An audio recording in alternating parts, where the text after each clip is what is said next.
aussi nombreux. Je m'appelle Sylvain Passot, je suis créateur du studio de jeux vidéo indépendant Pastèque Games. Et je suis aussi membre du bureau de l'association Only Game, qui organise ce soir un événement qu'on appelle, on vient récemment nommé XP Sharing. C'est un événement qu'on veut mensuel, je reviendrai en détail là-dessus à la fin de la table ronde. Et donc aujourd'hui, on va partager donc, les expériences sur l'AVR et faire un point sur l'AVR avec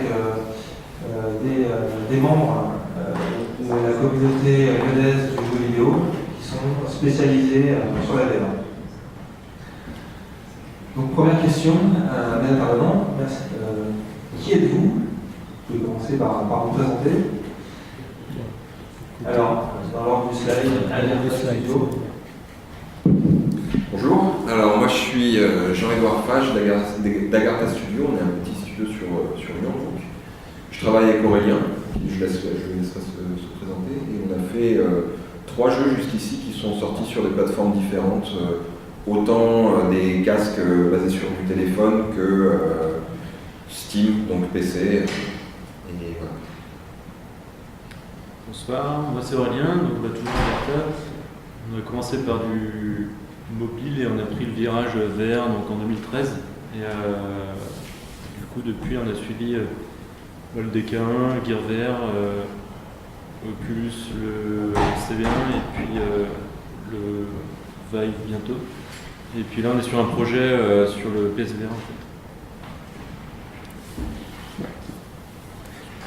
Eh ben, moi je suis le dernier de la liste, donc Nicolas Germouti, donc j'ai monté le site internet Enter the Rift à l'époque, aujourd'hui c'est ETR parce qu'on a eu quelques problèmes de droit pour continuer d'utiliser la marque, donc on s'est rebaptisé en ETR, donc qui est devenu un site de référence en France sur la réalité virtuelle. On a monté le site en 2013 et aujourd'hui on compte un peu plus de 2000 membres actifs dans la communauté du site. Bonsoir, alors moi c'est Alexandre Vallière, chez Agartha Studio. Automator 4 qui a une compatibilité avec le PlayStation VR. Et mon collègue en fait, qui n'est pas là, qui a arrêté plus tard, c'est pas il a un peu occupé en ce moment, il a sorti du jeu. Merci. Donc, vous êtes invité ce soir pour parler de la VR. Alors pourquoi maintenant? Parce qu'on a un peu l'impression que tous les périphériques VR sont enfin sortis et accessibles au grand public. Donc, après tous les fantasmes qu'il y a eu sur la VR, sur la VR, qu'en est-il aujourd'hui du matériel, sachant qu'on a une étendue de matériel très vaste. Ça va vraiment du cardboard Google en carton à soi-même jusqu'au casque bourré de technologie comme le Sony ou le Vive. Est-ce que toutes les promesses de ces casques VR sont tenues maintenant qu'ils sont accessibles dans le commerce? Donc, je sais pas qui veut commencer à prendre la parole là-dessus. Peut-être Nicolas qui connaît bien tout le matériel, j'imagine. Ouais, donc oui. Ouais, donc effectivement, grosse période en ce moment hein, sur l'actualité réalité virtuelle. On a trois gros casques, on va dire, qui sont sortis sur PC, enfin 2 sur PC et 1 sur console. Le HTC Vive, l'Oculus Rift en début d'année, et puis le PSVR sur la PS4 tout récemment. On a aussi le Gear VR et les cardboards qui sont sortis sur les mobiles, qui sont les principaux représentants, et le Daydream de Google qui sort très bientôt. Donc à la question de la résolution des écrans, je pense qu'on peut s'accorder à dire qu'on approche de l'objectif, mais je pense qu'il faudra attendre de gaps supérieurs pour vraiment apprécier la résolution en réalité virtuelle. On a encore, on le voit surtout dans les arrière-plans, du flou lié au manque de résolution. Et puis, je peux même peut-être te couper, mais effectivement dans le slide j'ai mis 3 points en tant que néophyte de la VR, et donc j'ai joué le rôle du VR sceptique. J'ai beaucoup entendu parler effectivement de l'effet de grille qu'on voit quand on a un casque sur la tête. Alors, petite question d'ailleurs, est-ce que qui dans l'auditoire n'a jamais mis le casque VR sur la tête? Quelques-uns. C'est vrai que c'est quelque chose qu'on a regardé.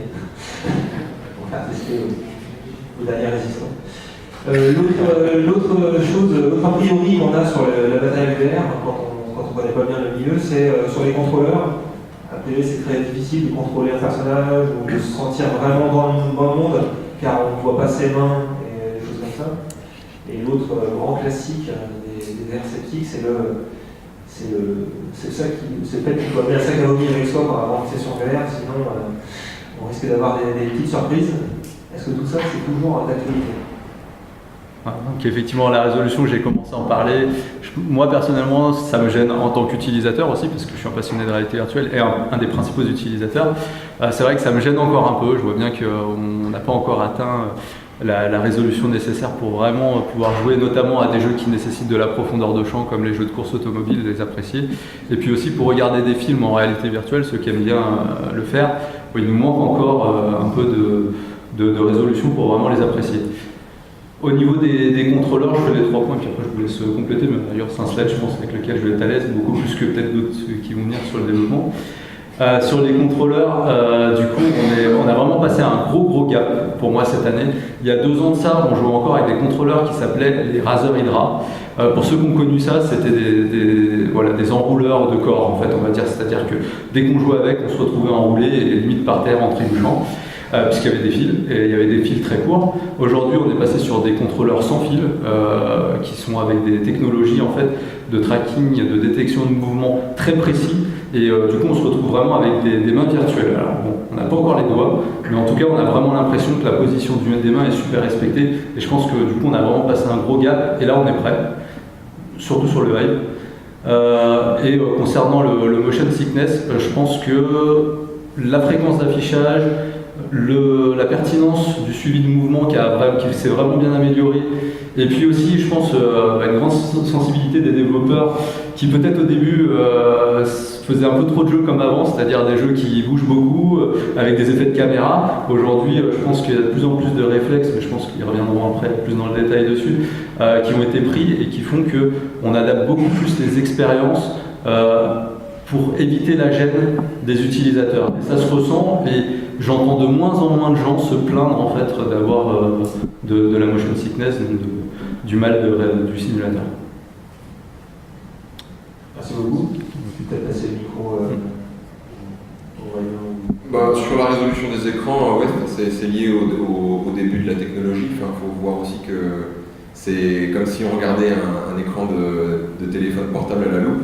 Donc ça demande un savoir technique déjà très grand pour réaliser. Donc je pense que ça va se miniaturiser. Donc par rapport au contrôleur, oui, souvent les gens font un peu l'analogie avec le Kinect, ce genre de technologie de détection. Je pense qu'on est largement au-delà maintenant. Kinect, c'était quand même assez laborieux, on avait les bras qui tremblaient, tout ça. Maintenant, on arrive à avoir de la détection qui est très précise, qui permet d'avoir une grande précision sur toutes les actions qu'on fait. Et par rapport au motion sickness, moi j'étais très sujet au motion sickness la première fois où j'ai essayé une expérience VR sur le tout premier casque que j'avais. Et je pense, comme Nicolas disait, les gens en sont un peu revenus, ils proposent des choses qui sont beaucoup plus accessibles, et il y a un certain nombre de bonnes pratiques qui ont été mises en place, spécialement au niveau du taux de rafraîchissement du jeu et ce genre de choses, aussi au niveau des déplacements qui font que c'est beaucoup plus accessible.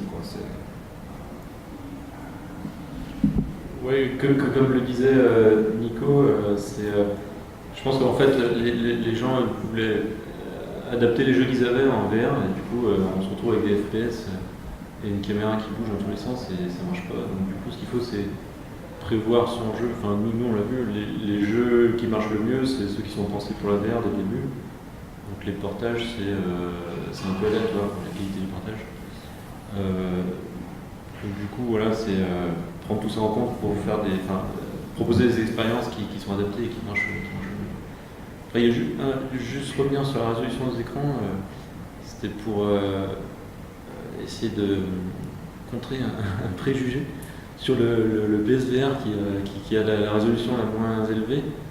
Je pense qu'il faut vraiment mettre la tête dedans parce que c'est un écran RGB en fait où on voit pas les... c'est le pixel qui change de couleur en fait. Du coup il n'y a pas les petites LED. Comme on voit sur le Ouais, voilà. Et, la trame, on la voit un tout petit peu, mais du coup, on voit pas les pixels en fait de couleur. Donc du coup, faut le voir pour le croire. Mais en gros, ça marche bien, et malgré la résolution Full HD, il est vraiment de très bonne qualité. Et je pense que c'est aussi dû au graphisme en fait. Il faut partir sur une DA adaptée, c'est-à-dire que si on a un truc super réaliste avec plein de textures, plein de détails, forcément ça va demander une résolution assez importante pour afficher tous ces détails.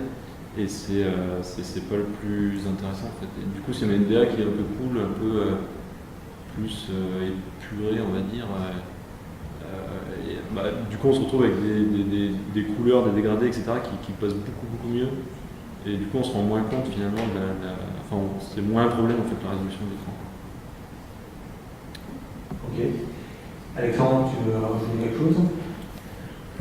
Déjà pas mal de choses ont été dites. Après, c'est vrai que la résolution, une fois qu'on a un jeu qui nous fait rentrer dedans, la résolution, en fait, on s'en fout un peu parce qu'on voit plus les pixels. Si on arrive à rentrer dans l'univers du jeu, vraiment, ça passe sans problème. Le contrôleur pareil, ça je l'ai déjà dit. Maintenant, avec les tracking qu'on a, on arrive à faire des trucs qui sont assez précis. Sur PlayStation, il y a des démos de construction, machin. Quand la PS4 arrive à poser précisément les petits éléments, ça ne tombe pas, ça casse pas tout, quoi.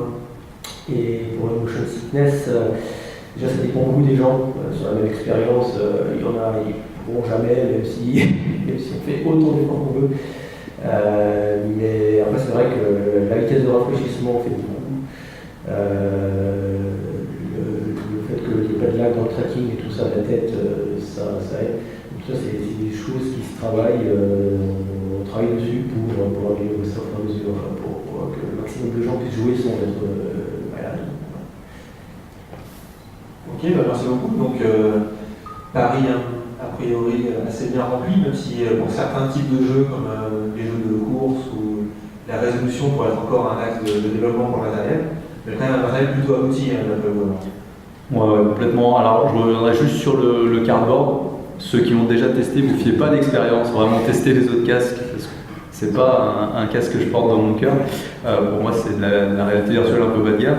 Et du coup, voilà, n'hésitez pas à ne pas vous faire d'a priori dessus et à vraiment tester les casques beaucoup plus travaillés, même en VR mobile, comme le Gear VR, qui est quand même un cran nettement au-dessus de ce que peut proposer un cardboard. Donc un cardboard, c'est un casque en carton. La réflexion d'ailleurs me fait penser à un point qu'on n'a pas abordé, c'est aussi un a priori sur la VR, c'est que c'est très cher. C'est le gros avantage du cardboard, c'est qu'il a coûté $5. Au niveau du prix, on en est où à peu près pour avoir une expérience VR aujourd'hui satisfaisante? Ouais, le prix c'est assez simple. Sur PC c'est cher, donc effectivement, puisqu'on est sur des tarifs qui tournent entre 750 € pour l'Oculus Rift sans les contrôleurs, à 950 € pour le HTC Vive avec les contrôleurs, auquel il faut rajouter quand même une configuration assez musclée, même si les cartes graphiques moyennes de gamme qui viennent de sortir, donc qui restent quand même accessibles, maintenant permettent de faire de la réalité virtuelle. Donc c'est quand même un sacré investissement, quoi. Ça c'est vrai.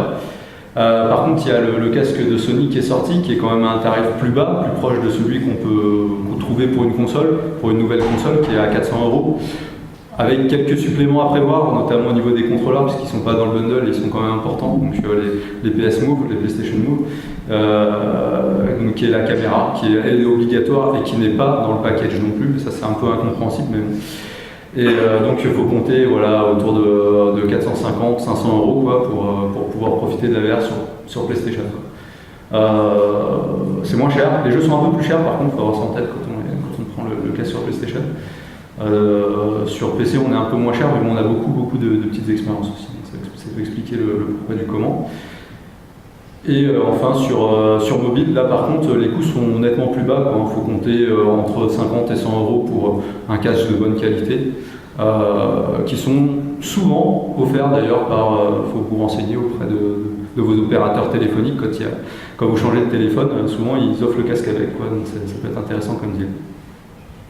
Ok, merci pour cette précision. Donc ensuite, une question un peu plus technique. Est-ce qu'aujourd'hui c'est compliqué de faire un jeu VR? Alors moi j'ai entendu parler, je fais toujours le VR sceptique, il y a des personnes qui ne connaissent rien, que c'était, quand on faisait un jeu pour l'Oculus, c'était pas pareil que faire un jeu pour le Vive, qu'il fallait refaire, qu'il y avait différentes technologies, différents SDK, que les technologies n'étaient pas forcément intégrées dans les moteurs de jeu. Et j'ai aussi entendu dire que ce n'était pas forcément très facile de valider un jeu VR avec un constructeur qui avait certaines exigences pour des jeux VR qui n'existent pas en fait sur les jeux classiques. Si vous commencez à répondre. Ouais, pour les SDK, en fait, c'était le cas il y a un peu plus d'un an, où les constructeurs, ils avaient chacun leur SDK et ils le mettaient à jour.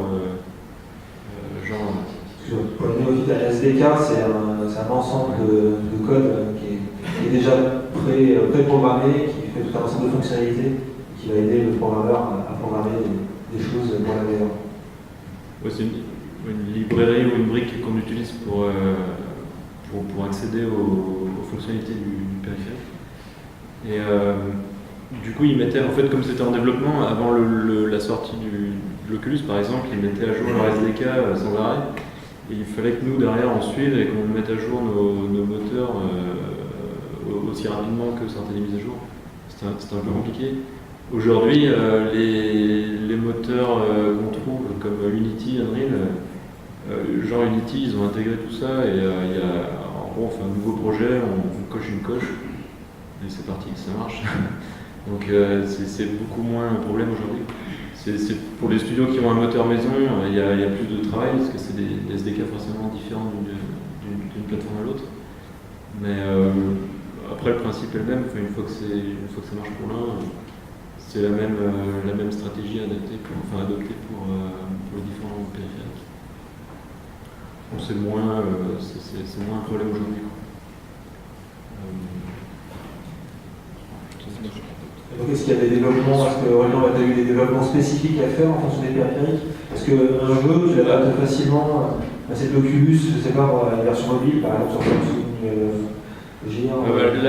en fait, il y a plusieurs choses. Il y a les librairies, oui, sont différentes, donc il y a du travail pour adapter les librairies de chaque constructeur. Après, au niveau, en fait, le seul point, ça peut être les contrôleurs.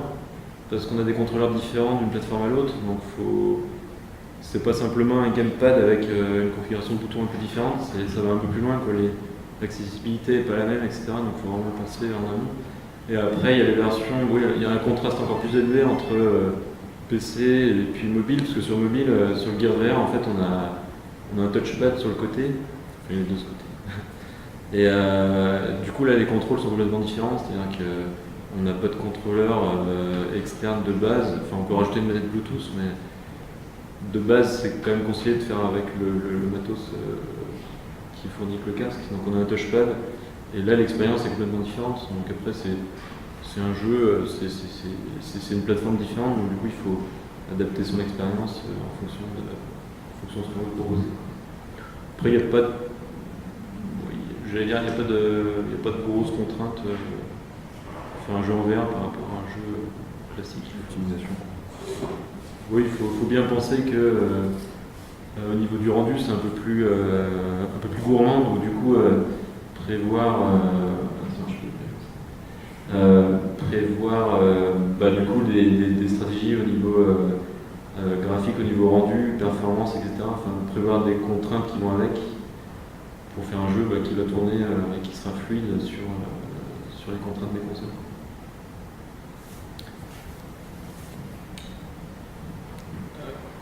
Par exemple, Non, vous pouvez finir. Non, bah, si tu veux en revenir. Je voulais juste dire du coup, c'est le dernier point, mais sur la validation avec les constructeurs, par exemple, l'Oculus sont pas forcément très drastiques. En fait, ils ont des guidelines, mais ils vont pas. Enfin, c'est pas un process encore. Je sais que Sony sont beaucoup plus exigeants au niveau. Enfin, c'est déjà le cas sur un jeu standard, mais dès qu'on débranche une manette, etc. Enfin, toutes ces contraintes-là, il faut vraiment les prendre en compte. Oculus, c'est un tout petit peu moins drastique pour l'instant pour les jeux third party, Mais en tout cas, ils ont un process de validation, c'est-à-dire qu'on peut s'inscrire, je pense pas que ce soit le cas sur Steam, je sais pas où ça en est en fait au niveau comment est-ce qu'on sort un jeu aujourd'hui, mais il faut passer par eux, c'est-à-dire qu'on ne peut pas se dire bon, je vais faire mon jeu dans mon coin, ça marche, et puis je le soumettrai et je vais le vendre. En fait, il faut leur soumettre, ils vous disent si ça leur plaît ou pas, ils vont faire des retours, il y a plein de modifs à faire pour que ça rentre dans leur cahier des charges, etc. Donc il faut anticiper tout ça. Ah, on a une question? Les droits, ils sont sur les jeux, d'interdire de sortir le jeu. Bah, en fait, c'est une boutique en ligne quand tu vas. Enfin, c'est le cas pour n'importe quel domaine dans n'importe quel corps métier. C'est-à-dire que ils vendent ton produit, eux, ils sont garants que l'utilisateur final, il va avoir un truc qui marche en face. Et du coup, bah, ils ont tous les droits pour dire si. Parce que Oculus, ils sont aussi distributeurs aussi. D'accord. Si tu passes par une plateforme, tu peux Oui et non, en fait, c'est pareil. Justement, je sais pas où ça en est exactement sur Steam. Alors sur Steam, il ne doit rien avoir hein, comme contrôle, je pense. Sur Steam, il ne doit pas y avoir beaucoup de contrôle, je pense, au niveau VR, parce que vu certaines expériences qui sortent, je pense qu'effectivement, tu peux mettre ce que tu veux. Ça passe pour la plupart, il y a même des jeux complètement pas finis, avec des caméras qui bougent dans tous les sens. Mais par contre, Oculus, ouais, effectivement, ils sont très exigeants sur la qualité de leur Star Wars. Et Sony, je pense encore plus, mais là, je connais.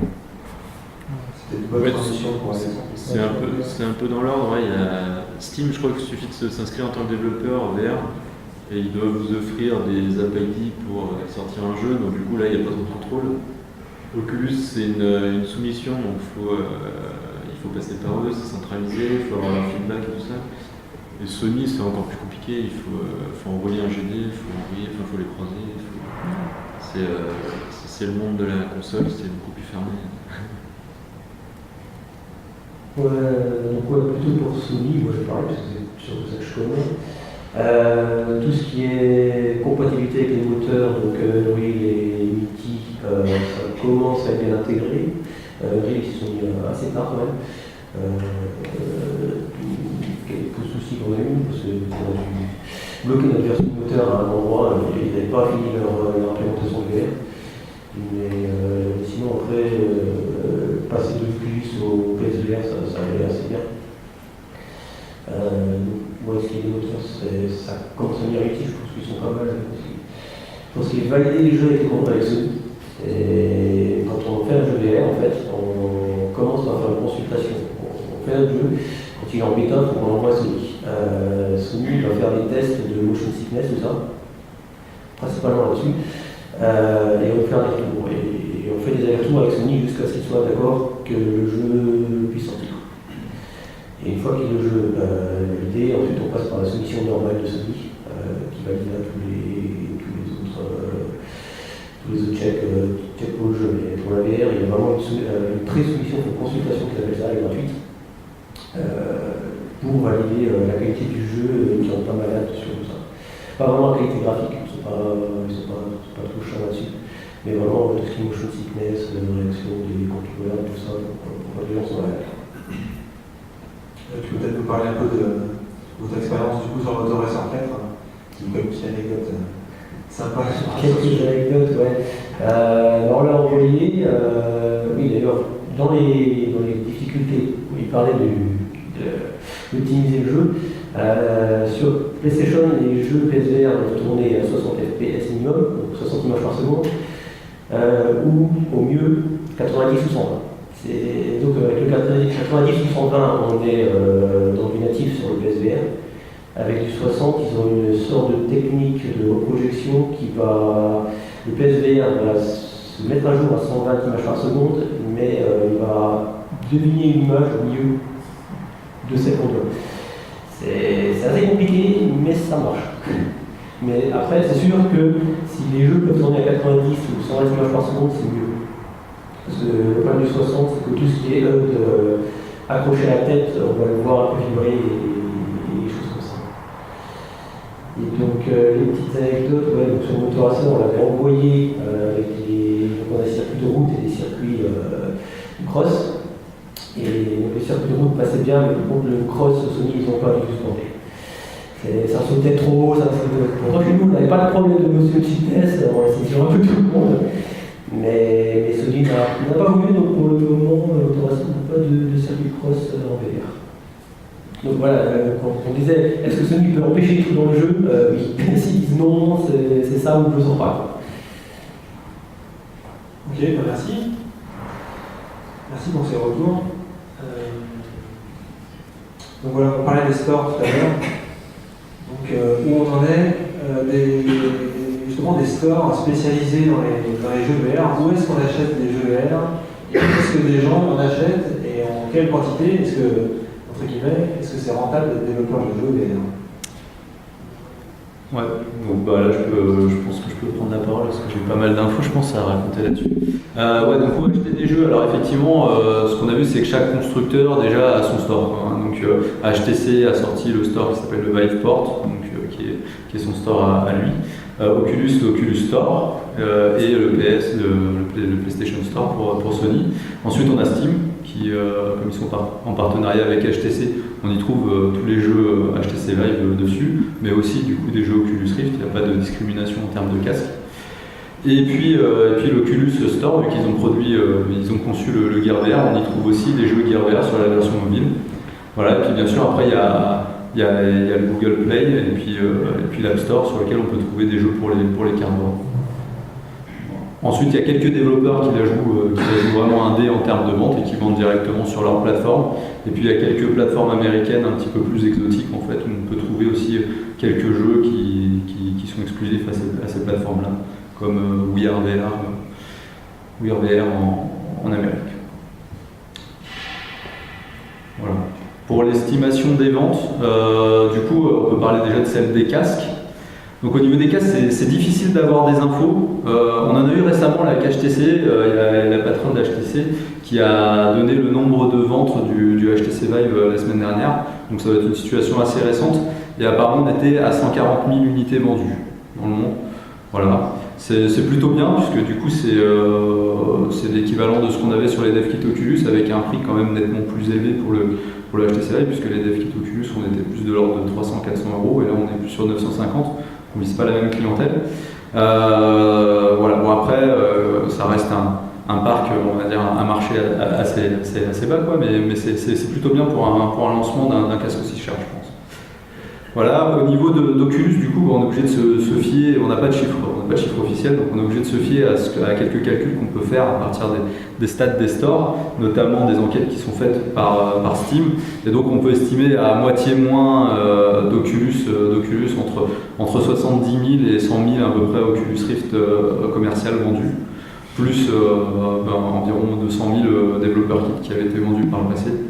Donc voilà, c'est un démarrage un peu plus faible, mais qui s'explique par un gros retard que l'Oculus a pris au démarrage. Et où vraiment, il y a eu 2-3 mois là, de flou où personne ne recevait sa commande.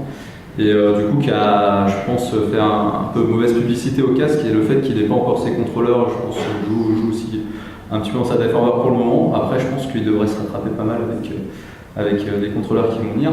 Et pour le casque de Sony, on est à 50 000 unités vendues au Japon, c'est le seul chiffre qu'on a pour l'instant, mais dès la première semaine, donc ça paraît plutôt bien engagé, quoi.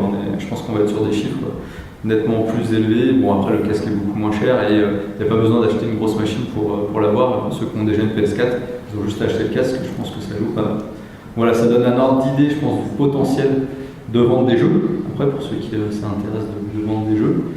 C'est pareil, pour les estimations de vente des jeux, il y a un site qui est très bien qui s'appelle Steam Spy, qui permet de savoir à peu près combien d'unités vendues. Alors c'est approximatif, bien évidemment, s'il y a des estimations.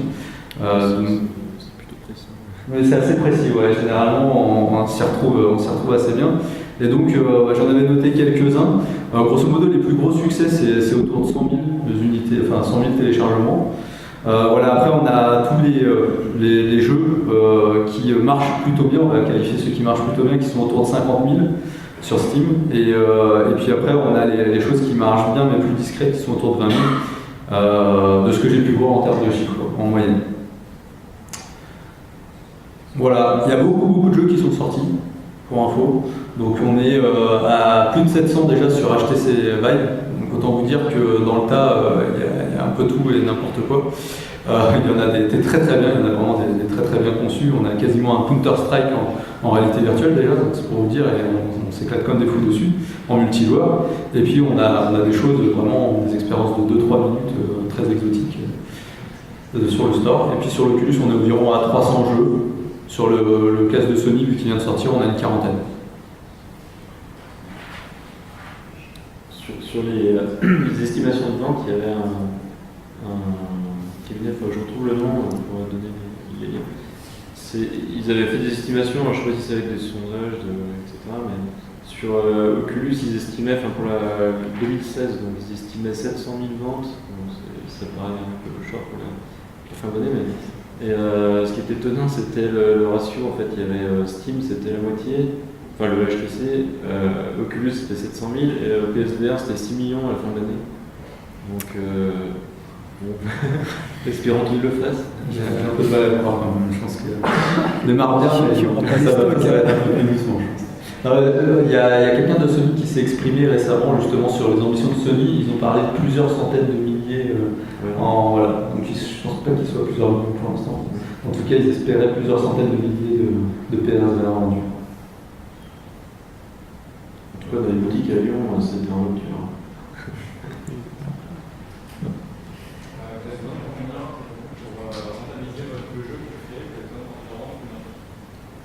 Ouais, il y a plein de paramètres à prendre en compte en fait. Ça dépend de chacun, c'est la fonction du budget, du projet, le prix de vente, etc. Sachant qu'un jeu, là on n'est plus vraiment, par exemple dans des jeux mobiles, où un jeu mobile ça se passe à 5 €, c'est un jeu cher. Là on peut vendre un jeu à 10-20 € sur Steam. Et sur PlayStation, c'est un jeu moyennement ambitieux, c'est déjà 30 €, 40 €. Donc, du coup, il faut moins de ventes pour arriver à se rentabiliser. Mais bon, tout dépend du budget du projet. Le budget, ça peut varier de 100 000 € à même plus de 1 million d'euros. Donc du coup, c'est extrêmement variable. Je rebondis sur la question. J'ai entendu dire que les constructeurs de casques étaient très demandeurs de développeurs sur la VR et que du coup, ils étaient souvent prêts à financer le développement d'un jeu.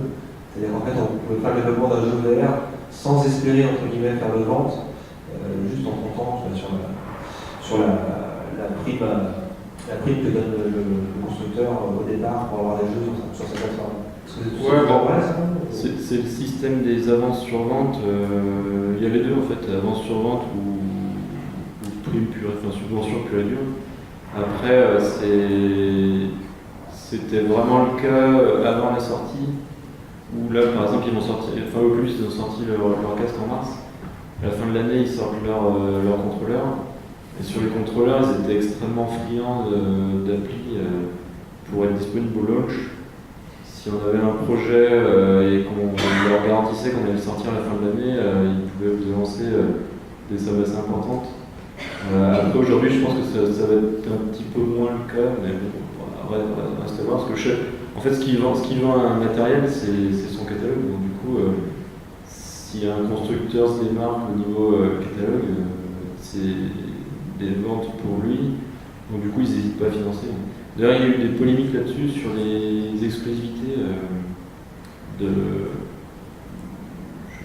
Oui, entre Oculus et Vive, c'est ça dont je parlais sur la compatibilité des matériels, où des jeux étaient réservés à l'Oculus, mais est-ce que c'était vraiment juste quelque chose qui est software, plus que matériel? Non, bon, là c'est purement c'est au bon vouloir du développeur ou du constructeur, c'est-à-dire que c'est eux qui choisissent. En fait, s'ils financent, ils mettent beaucoup de moyens pour avoir un projet dans leur catalogue et s'il leur plaît et qu'ils mettent beaucoup d'argent, ils vont vouloir le garder pour avoir des arguments de vente pour leurs produits. Donc du coup, forcément, c'est ce qu'on appelle une exclue, ça peut être temporaire ou limité. Et non, c'est pas du tout... c'est pas du tout matériel ou la compétence du développeur, hein. C'est extrêmement simple de passer d'un matériel à l'autre. Après, c'est plus là, quand on signe un deal, il y a souvent il y a une contrainte d'exclusivité pour valider. En fait, un constructeur qui aide, par exemple Oculus qui aide à sortir un projet, eux, forcément, ils vont vouloir faire des ventes sur leur plateforme. Ouais, c'est très lié à la plateforme en fait, hein, parce que finalement, je pense que d'ailleurs Oculus l'avait dit, ça les gênerait pas du tout de vendre des jeux HTC Vive sur leur plateforme, mais grosso modo HTC et Steam sont pas trop chauds pour ça. Et donc forcément, comme ils éditent des jeux, il n'est pas question de les vendre sur Oculus, il n'est pas question de les vendre, les jeux qu'ils ont édités, sur des plateformes externes. Donc par conséquent, comme ils ne peuvent pas vendre des jeux HTC Vive sur leur plateforme, du coup ils ne vont pas éditer des jeux HTC Vive du tout. Et donc on se retrouve avec des exclusivités, effectivement. Heureusement qu'il y a des petits malins, on est sur PC, qui arrivent à faire sauter, on va dire, des barrières et qui arrivent à faire tourner des jeux exclusifs Oculus sur HTC, il n'y a pas de souci, on sait le faire. Après, la question exclusivité, c'est sur PC, en fait, ceux qui achètent leur casque, ils achètent un Vive, souvent c'est potentiellement des geeks ou des gens quand même assez bricoleurs, etc. Et ils aiment pas qu'on leur interdise d'installer ce qu'ils veulent sur un PC. Après, les exclusivités, ça existe depuis la nuit des temps. Sur console, quand on achète une Xbox, il y a des jeux Xbox, ils sont pas sur PS4, etc. Enfin, il n'y a pas de mal à avoir une exclusivité sur une plateforme, sachant que le constructeur il investit de l'argent et du temps pour développer un projet. Ok. Pour en revenir au financement, en fait, des fois on peut profiter aussi de grosses opérations qui sont faites. Par exemple, en ce moment, je crois que c'est Oculus qui a lancé une grosse campagne de financement pour tout ce qui est éducatif avec Facebook. Donc voilà, s'il y a des développeurs intéressés pour se lancer dans des contenus éducatifs et pas du gaming, il y a des sous à prendre, je pense. C'est ce qu'ils ont annoncé. Oui, une question, oui. Non, juste à HTC aussi, il y a une grosse campagne HTC en ce moment. Avant, il faut, pardon, pour ceux qui s'intéressent, je crois que il y a une deadline à poser avant mi-décembre, avant la fin de l'année. Ok, merci.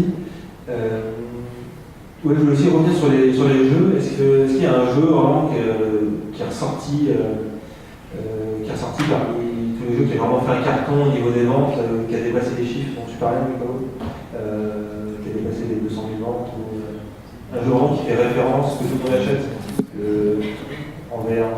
Alors il y a forcément ceux des packs qui du coup sont acquis par tout le monde, à dire un peu par défaut, comme Job Simulator sur HTC Vive et Tilbury par exemple, et puis Valkyrie, donc un jeu de vaisseau sur Oculus, forcément, du coup, mais il y a le caractère d'être inclus. Après, des jeux qui ont très très bien marché, il y a un jeu qui a vraiment bien marché sur le HTC Vive, c'est Space Pirate Trainer. En fait, c'est un jeu où on joue à un espèce de cow-boy de l'espace qui doit dézinguer des drones. Et c'est vrai qu'on est à plus de 80 000 ventes. Je pense que c'est assez énorme par rapport au potentiel en fait, qu'on peut faire sur le HTC Vive. Voilà ceux que j'ai en tête. Ok, merci.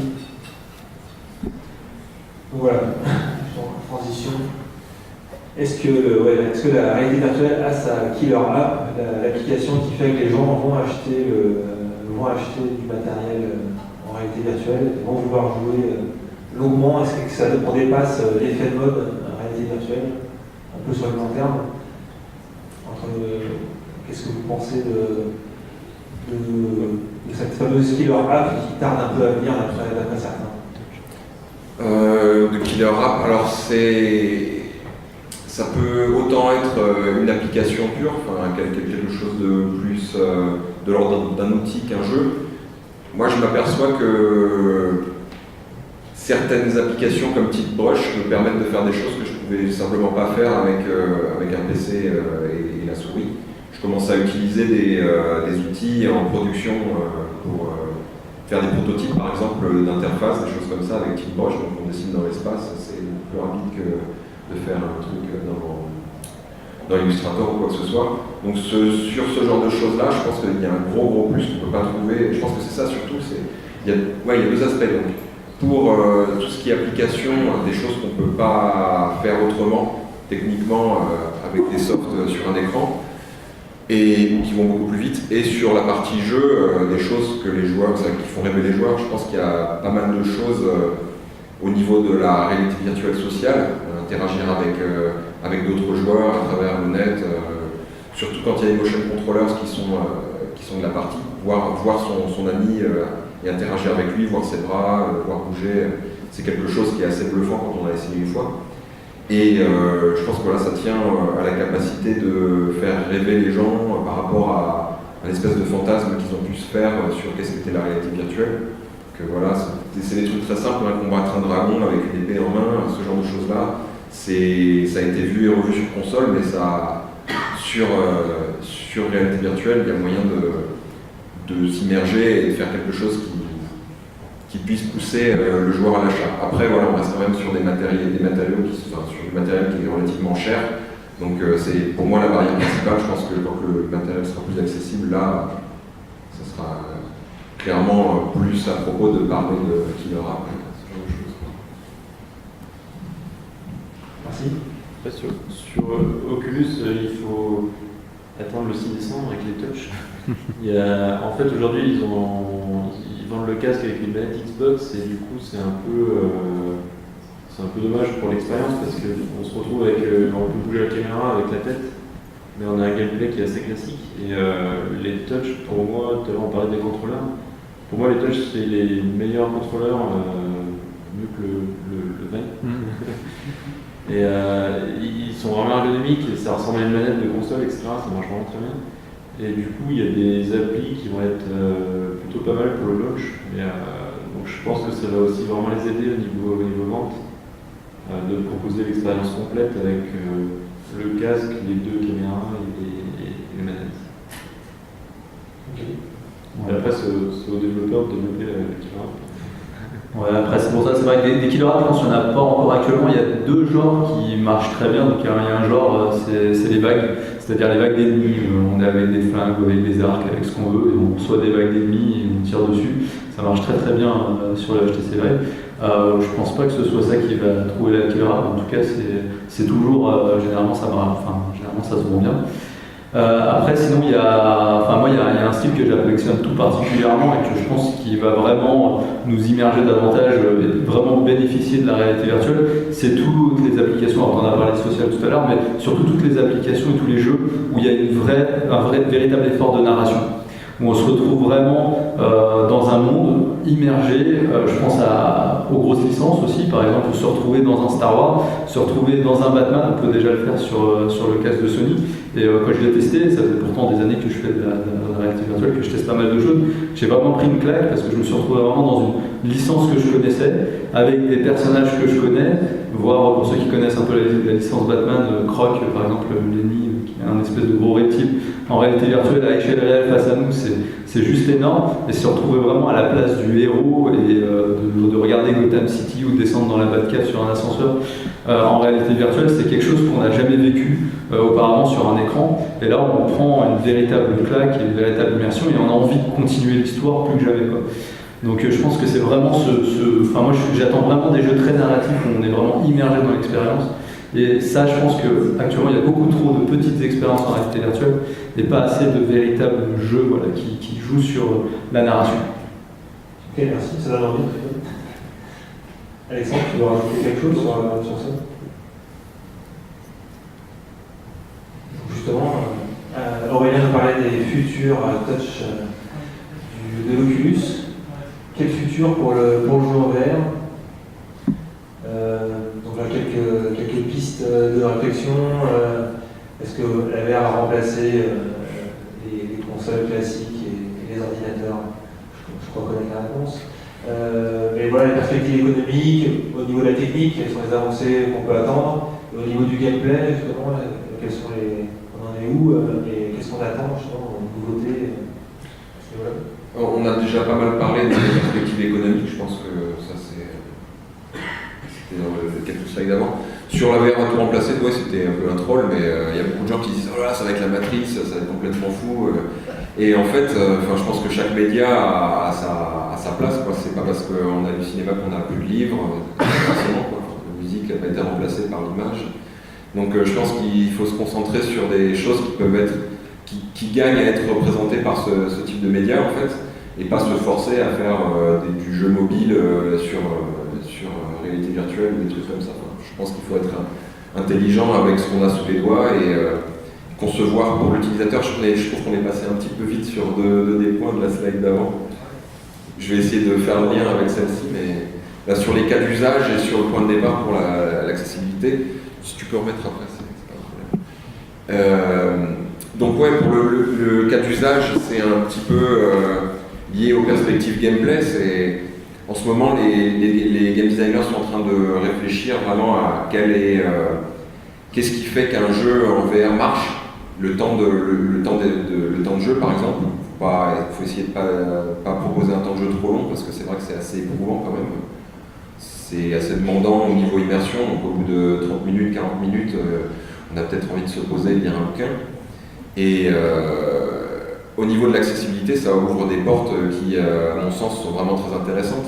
On a eu beaucoup de gens qui n'avaient jamais joué, qui ont testé nos jeux et qui se sont dit « Ah, c'est super cool ». Ils n'avaient pas l'impression de jouer parce qu'on n'avait pas filé de manette avec le jeu en fait. On contrôlait tout avec le casque. Et je pense qu'avec les nouveaux contrôleurs, les nouveaux motion controllers qu'on peut trouver sur le marché, on a une façon beaucoup plus directe d'interagir avec le jeu. On manipule des objets qui nous semblent physiquement présents dans la scène et on n'a pas à avoir la barrière de la manette où il faut connaître sur quel bouton on appuie. Donc je pense que ça touche et les perspectives économiques et les perspectives techniques et gameplay à la fois, dans le sens où on s'ouvre à un marché gigantesque, un peu comme on avait fait, un peu comme Nintendo avait fait avec la Wii, mais qui marche un peu mieux. Et donc voilà, ouais, c'est un peu ce que je voulais dire. Ouais, donc clairement, la réalité virtuelle va tout remplacer. Non, c'est pas du tout le but. On me reposera la même question avec la réalité augmentée. Peut-être que là, j'aurai un autre discours, parce que je pense qu'effectivement, ça peut remplacer pas mal de choses. Par contre, la réalité virtuelle, c'est vraiment fait pour s'immerger dans un monde, en fait, pas du tout pour remplacer des tâches du quotidien. Donc tout ce qui a lieu à ça peut effectivement avoir un intérêt en réalité virtuelle. Alors effectivement, il y a plein de domaines qui vont s'en servir. Hein. Je pense à la formation, même militaire ou des chirurgiens ou ce genre de choses. Je sais qu'ils l'utilisent déjà. Il y a également le traitement des phobies, ce genre de choses. Il y a plein de domaines où on voit la réalité virtuelle débarquer et on peut s'en servir comme un véritable outil de travail, mais un outil de travail complémentaire de ce qu'on a déjà. Pour le jeu, pas du tout, je pense pas. Je pense qu'il y a des jeux où on préférera continuer à les jouer sur écran classique. Par contre, je pense que ça peut apporter effectivement quelque chose de plus dans pas mal d'expériences. Ok. Alexandre ou Aurélien, sur les perspectives techniques, vous savez que c'est des choses qui se préparent? Ah, des petits secrets, non, j'en ai pas vraiment. Mais après, oui, les casques ont sûrement encore évolué, mais pour revenir sur le gameplay, comme disait Nicolas, voilà. Ouais, tout ce qui est narratif, c'est l'immersion, c'est vraiment ce VR-là ou le VR de voir aller. C'est vraiment ce qui marche le mieux. Juste être. Pas faire les jeux moto? Bah, c'était pas le meilleur idée, quoi. Ça marche, il y en a qui vont aimer. Mais c'est vraiment, je pense que vraiment, ceux qui ont le PS4 VR à essayer, il y a la démo Allumette par exemple, qui a une sorte de court-métrage de 10 minutes en VR, et c'est vachement bien raconté. Et le fait de pouvoir bouger autour et tout, ça change d'un court-métrage qu'on verra en vidéo, et on a dit coach. Et tout, donc c'est vrai que c'est pas un jeu pour le coup celui-là. Mais vraiment, tout ce qui est négatif, il faut vraiment penser par là. Ça peut donner des idées aux étudiants médicaux qui sont ici. Ouais, par exemple. Si je peux rajouter quelque chose, il y a aussi d'autres formes de narration qui peuvent apparaître. Il y a beaucoup de gens qui se disent en ce moment tiens, ça serait cool de faire un film en réalité virtuelle, ce genre de choses-là. Je pense que c'est un truc qui naturellement fait sens parce qu'on fait le lien avec le cinéma, la narration classique linéaire. Mais je pense qu'il y a des choses entre le jeu vidéo et le cinéma qui peuvent apparaître, dans le sens où on peut avoir une narration qui est basée sur quel endroit on regarde de l'histoire.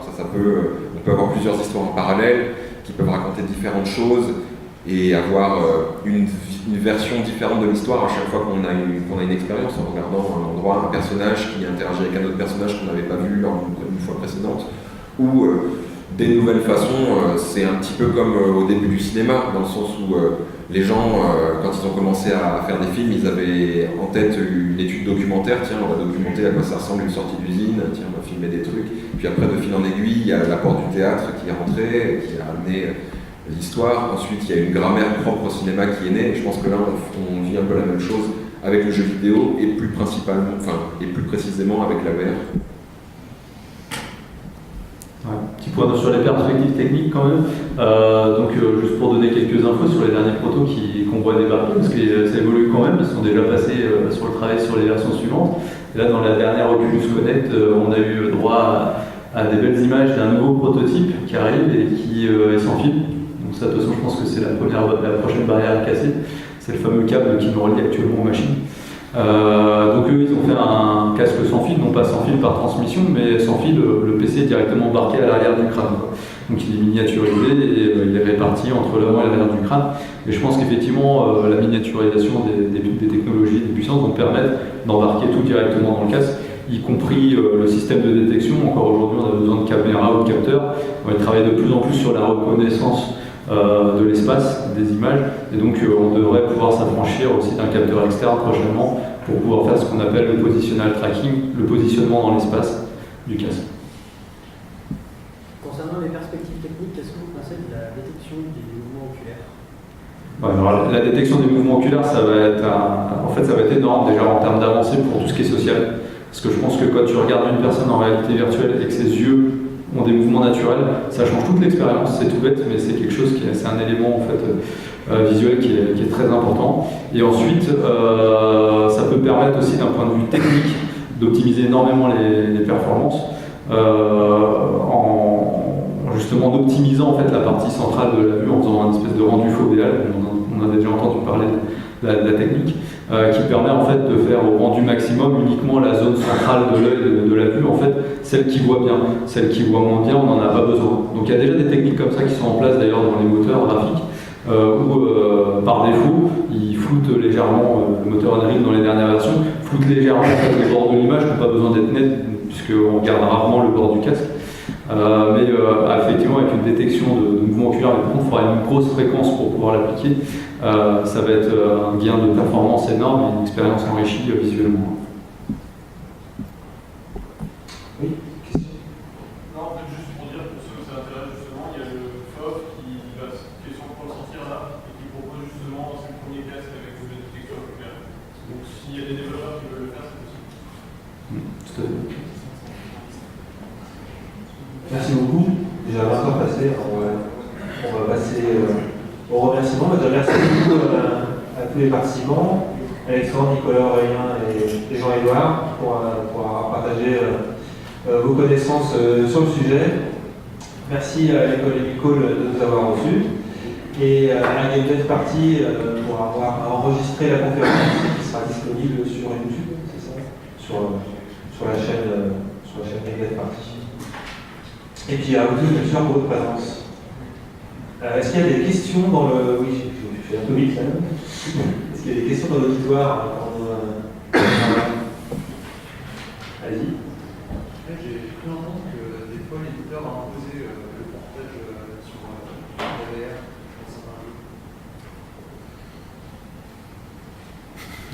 J'ai pas d'éditeur. Ouais, c'est un éditeur. Non, je sais pas.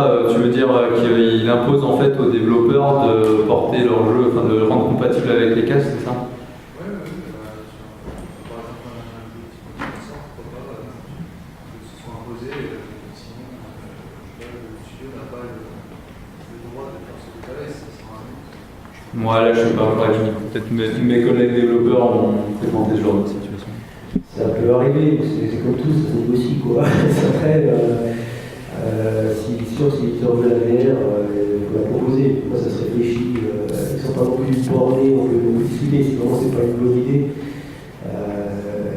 voilà, c'est sûr que c'est comme tout, ça se négocie. Oui, petite question. Donc, ça s'est bien démocratisé depuis quelques années. Les ventes sont quand même pas au niveau de ce qui était prévu. Est-ce qu'il y a encore un risque aujourd'hui que le soufflet retombe et que ça fasse, par exemple, Edouard parlait de la Wii, à un moment donné, que ça fasse un peu comme la Wii. Au début, c'était génial, ça a tout révolutionné, les consoles de salon.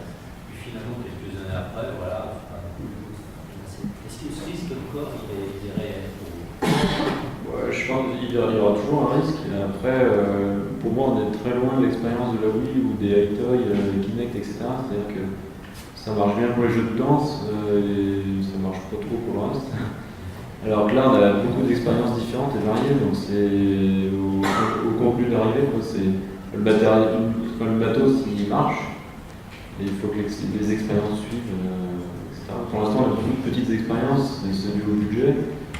Dès qu'on va avoir des éditeurs qui vont vouloir supporter des développeurs sur des prods un peu plus conséquentes, on aura du meilleur contenu et du coup une meilleure visibilité pour la plateforme. En dehors du jeu vidéo, vous pensez qu'il va y avoir quel type d'expérience qui va vraiment bien prendre grâce à la VR? On le voit déjà sur tout ce qui est visualisation en immobilier, juste des visites guidées, musées, etc. En visu 3D, il y a énormément de choses. Après, il y a le côté social. Si c'est pour faire du chat dans une pièce, je sais pas si c'est. Après, c'est un enjeu personnel. L'aspect social dans les jeux, par contre, ça, il y a plein de choses vraiment intéressantes. Et après, il y a aussi, on parlait tout à l'heure du cinéma, entre guillemets. Alors, pour moi, c'est pas les vidéos à 360 ou un contenu flat où on tourne la tête, je vois pas trop l'intérêt. Par contre, il y a tout ce qui est Oculus, notamment Oculus, ils ont leur Story Studio où ils financent des prods, des films, des courts-métrages en fait, en images synthèse, mais par contre, qui sont en temps réel, c'est-à-dire qu'on peut interagir avec les personnages, etc. Il y a un petit hérisson, par exemple, qui nous regarde quand on le regarde, qui répond, etc. Donc c'est une cinématique, mais interactive. Et je pense qu'il y a beaucoup de contenu là-dessus. Sony, ils ont parlé que pour eux, le jeu, ça sera la majorité de leur target. Et ils parlaient d'entertainment aussi, consommer du contenu, etc. Donc, je pense qu'il y a beaucoup d'applications. Je pense qu'il y a aussi, je reviens sur les outils, mais il y a énormément de choses à faire au niveau des outils. Par exemple, quand je vois des gamins qui jouent à Minecraft, c'est un outil Minecraft pour eux. Et c'est un outil qui est tellement facile d'accès que tout le monde peut s'y mettre. Et je pense que ça tient à la facilité d'utilisation de cet outil. On ajoute des blocs, on enlève des blocs. Et en VR, je commence à me servir. On a reçu l'accès à un éditeur en 3D. Un éditeur en 3D pour interagir directement avec le contenu pour fabriquer des choses. Non, on va savoir non. Mais par exemple, pour c'est annoncé. Ça c'est annoncé. Ben, il y a aussi Tiltbrush par exemple. mais très clairement, aujourd'hui, je l'ai pas mal utilisé aujourd'hui, j'ai pris une baffe dans le sens où on a une bibliothèque d'objets qu'on peut faire soi-même dans cette brush, dans 3D, tout ça, et après on les place, on les tamponne en fait dans l'espace. Et aujourd'hui j'ai construit un mur face à moi avec des petites briques qui avaient des petites irrégularités, je passais des petits cailloux en bas. J'avais l'impression d'être un maçon, j'avais pas l'impression de faire de la 3D. Et du coup, à ce niveau-là, dans les outils, il y a énormément de trucs qui sont possibles. Il y a plein de choses qu'on ne peut pas faire en réalité et qui s'apparentent à la réalité. Par exemple, lors d'une conférence, le gars qui faisait Job Simulator nous expliquait qu'il essayait de développer un simulateur de jonglage où le temps serait ralenti. L'intérêt, c'est qu'on peut ralentir le temps. Donc du coup, on apprend avec la mémoire musculaire les mouvements dans un cadre facile. Et pour moi, il y a des applications assez intéressantes là-dedans, quoi. Du coup, ça me fait rebondir, il y a un point qu'on n'a pas trop abordé, c'est les différences entre le dev d'un jeu 2D, face à un écran plat, versus un jeu VR. Et c'est vrai qu'il y a beaucoup de choses à prendre en compte quand même, parce qu'il y a plein de techniques qui marchaient avant et qui ne marchent plus. Genre tous les post-FX en ce qu'on appelle screen space, etc. Ce genre de choses ne marchent plus forcément en VR. Donc au niveau du dev, il faut le prendre en compte dans une petite parenthèse technique. Ouais, puis pour en revenir à ce qui va marcher, le contenu pour adultes.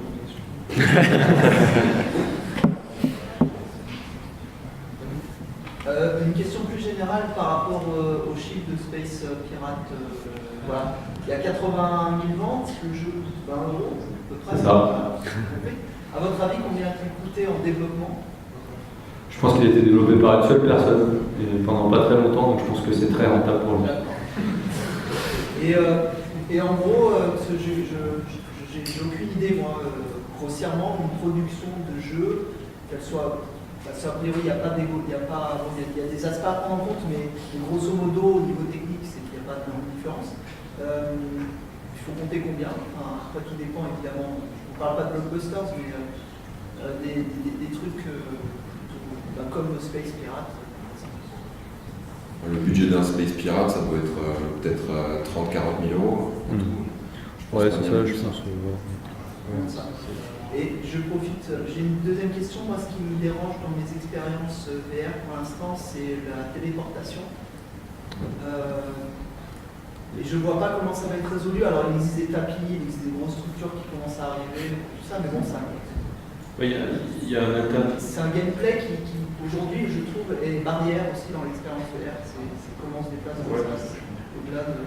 Ouais, après, ça dépend de l'expérience. Il y a des. Est-ce que tu essayes des choses comme Budget Cut, disons, un système en fait où il y a un portail qui s'affiche, où on voit à travers l'endroit vers lequel on va se téléporter. Du coup, la téléportation, elle est presque transparente. En fait, il y a l'image qui apparaît et tout le coup, on se retrouve dans le nouvel environnement sans s'en rendre compte. Ça marche extrêmement bien. C'est Budget Cut. C'est sur Steam, je crois que c'est une démo gratuite. Ouais, c'est une démo d'un jeu qui va sortir. Bientôt le sortir. Merci. Et après, ça dépend de l'expérience du jeu. Il y a des jeux où on peut être assis et puis dans un véhicule qui se déplace, etc. Donc il n'y a pas que de la téléportation. Après, la téléportation, ça marche bien avec le veil parce que on peut se déplacer dans une petite zone de 2 mètres par 2 mètres et après, on a toujours envie d'aller plus loin. Donc du coup, on est obligé de se téléporter. Mais après, il faut inventer, trouver des nouvelles techniques pour faire mieux ça.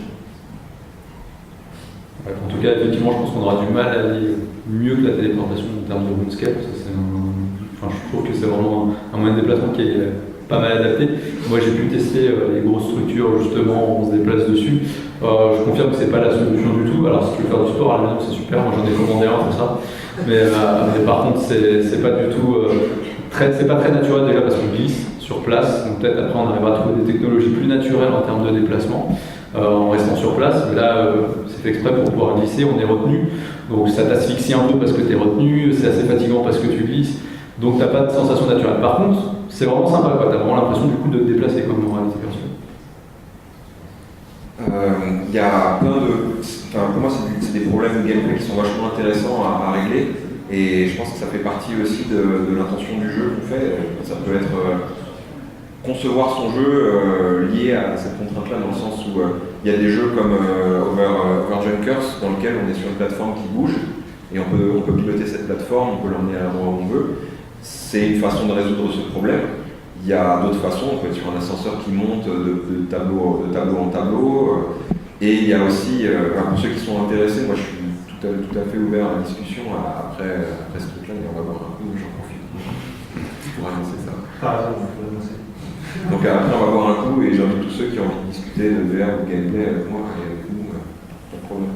Et par rapport à ça, oui, il y a un petit truc à réfléchir aussi, c'est que tant qu'on arrive à faire croire au cerveau qu'il fait quelque chose de façon crédible, c'est-à-dire on peut très bien imaginer un jeu où on tient une corde et en fait on tire la corde vers soi pour se déplacer, ça peut avoir du sens tant que le cerveau fait le lien entre l'action qu'il est en train de faire, tandis que d'appuyer pour avancer, là le cerveau dit là il se passe un truc bizarre. Donc on est dans le déplacement aussi, est-ce qu'on ne peut pas considérer qu'en fait il y a un apprentissage de la VR qui peut être fait aussi justement pour ça va comprendre que certains déplacements ne sont pas, que ce qu'on voit n'est pas ce qu'on sent, c'est naturel. Essayer de... Il y a une formation en fait à la VR, je ça. Ouais, c'est ça. Il y a une acclimatation en fait à la réalité virtuelle qui se fait avec le temps. En fait, la cinétose, donc l'effet de vomissement qu'on a, en fait, c'est une réaction naturelle du corps qui réagit comme s'il était empoisonné. En fait, c'est exactement pareil. Il considère que ce qu'il perçoit avec deux sens, le toucher par l'oreille interne et par la vue, en fait, c'est pas cohérent. Donc, il considère qu'il est empoisonné, et donc il réagit de la même manière. Et donc, comme tout, en fait, on s'habitue en fait au fur et à mesure qu'on en fait. Donc, on s'acclimate de plus en plus. Bon, voilà. Après, l'objectif, c'est pas non plus d'acclimater les joueurs en fait à savoir jouer en réalité virtuelle. Il y a des jeux qui le font très bien, qui provoquent pas du tout de nausée. Donc, le but, c'est de s'orienter vers ces bons exemples plutôt que d'attendre des joueurs qui s'acclimatent avec Puis surtout qu'ils ne le feront jamais totalement, quoi. Même les plus guéris en font depuis 3 ans comme moi, il y a certaines expériences, ça passe pas. Mais on voit qu'il y a un effet de mode dans les petites mécaniques gameplay de ce style. Il y a beaucoup de jeux qui ont dû utiliser la téléportation, il y a beaucoup de jeux qui sont des jeux à vagues, beaucoup de jeux de tir, où on tire sur des trucs, que ce soit avec la tête ou avec les manettes. Et voilà, on en passera par là. C'est ce que j'abordais tout à l'heure sur la grammaire en fait, du truc. C'est-à-dire qu'on définit des petits blocs de gameplay qui marchent au fur et à mesure. Et plus on avance, plus il y a des gens qui vont essayer des nouvelles choses. Et c'est un espace d'essai qui me semble être très intéressant pour ceux qui veulent expérimenter des trucs là-dedans. Merci beaucoup. On va finir la conférence là-dessus. Et sur un petit rappel de ces événements organisés par Run Game. Donc les XP Sharing, là c'était le premier rendez-vous. On va essayer de continuer de les organiser tous les mois, tous les premiers jeudis du mois, avant la soirée No Dev Night. La soirée No Dev Night, c'est le rendez-vous au bar, l'antidote de tous les développeurs lyonnais. XP Sharing, c'est gratuit et ouvert à tout le monde, c'est des sujets variés qui concernent le jeu vidéo. Et voilà, on attend des membres de la communauté de participer. S'ils ont des idées de conférences ou de débats de table ronde, ils peuvent toujours me contacter à l'adresse email qui est marquée en bas. J'essaierai de leur répondre dans un meilleur délai. Voilà. Merci beaucoup et bonne soirée.